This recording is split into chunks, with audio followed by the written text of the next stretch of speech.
जय हिंद साथियों, आप सभी का स्वागत है सीबीआई क्लासेस में। आज की वीडियो में हम लोग देखने वाले हैं क्लास 10th का अर्थशास्त्र। ये चैप्टर नंबर 5वां हो जाएगा, जिसका नाम है रोजगार एवं सेवाएं। तो पहला क्वेश्चन है, ऊर्जा के प्रमुख स्रोत क्या है? तो ऊर्जा के प्रमुख स्रोत क्या है? तो कोयला भी है, पेट्रोलियम भी है, विद्युत भी है, यानी इनमें से सभी हो जाएगा। अगला सवाल है, अंतरराष्ट्रीय श्रमिक संगठन की स्थापना किस वर्ष हुई? तो किस वर्ष हुआ था? तो 1919 में हुआ था।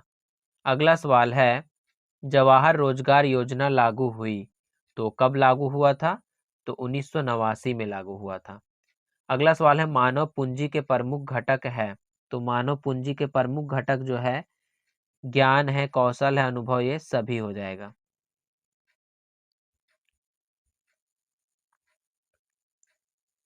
अगला सवाल है, नरेगा के अंतर्गत ग्रामीण मजदूरों को साल में कम से कम कितने दिनों के लिए रोजगार देने की व्यवस्था है?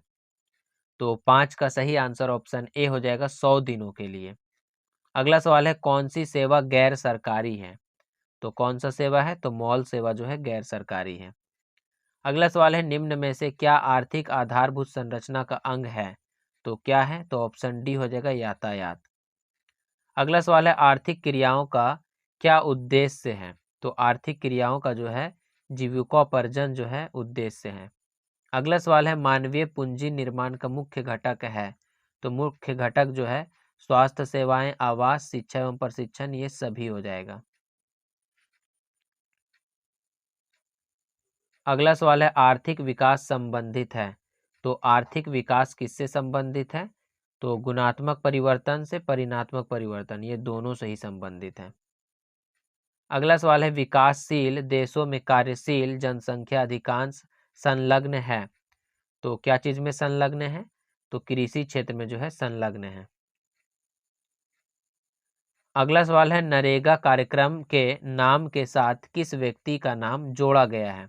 तो किसका नाम जोड़ा गया है? तो महात्मा गांधी का नाम जोड़ा गया है।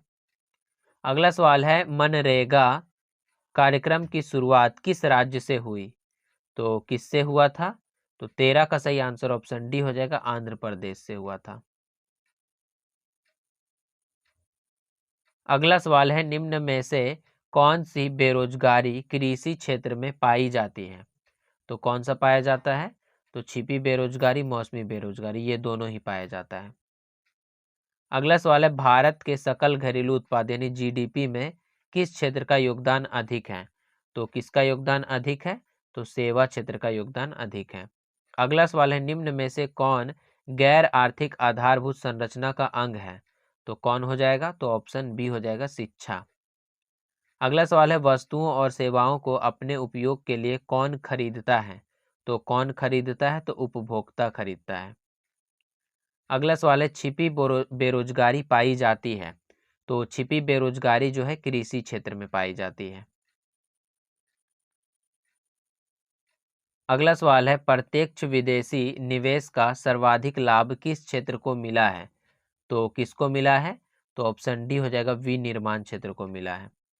अगला सवाल है, वैश्वीकरण का नकारात्मक प्रभाव निम्न में से किस क्षेत्र में देखा गया है?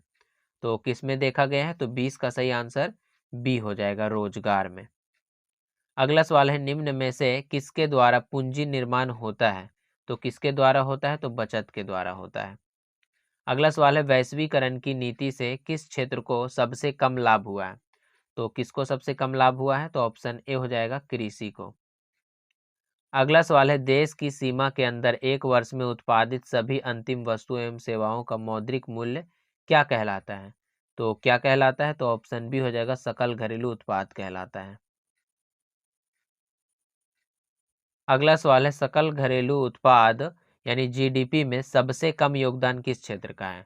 तो सबसे कम योगदान जो होता है प्राथमिक क्षेत्र का है। अगला सवाल है, पूंजी का पारिश्रमिक क्या है? तो पूंजी का पारिश्रमिक जो है ब्याज है। अगला सवाल है, मानव पूंजी के प्रमुख घटक कितने हैं? तो मानव पूंजी के प्रमुख घटक जो है 5 है। अगला सवाल है, कौन बीमारू राज्य नहीं है? तो कौन बीमारू राज्य नहीं है? तो ऑप्शन सी हो जाएगा, कर्नाटक नहीं है। आशा करते हैं वीडियो आपको अच्छे से समझ में आया होगा।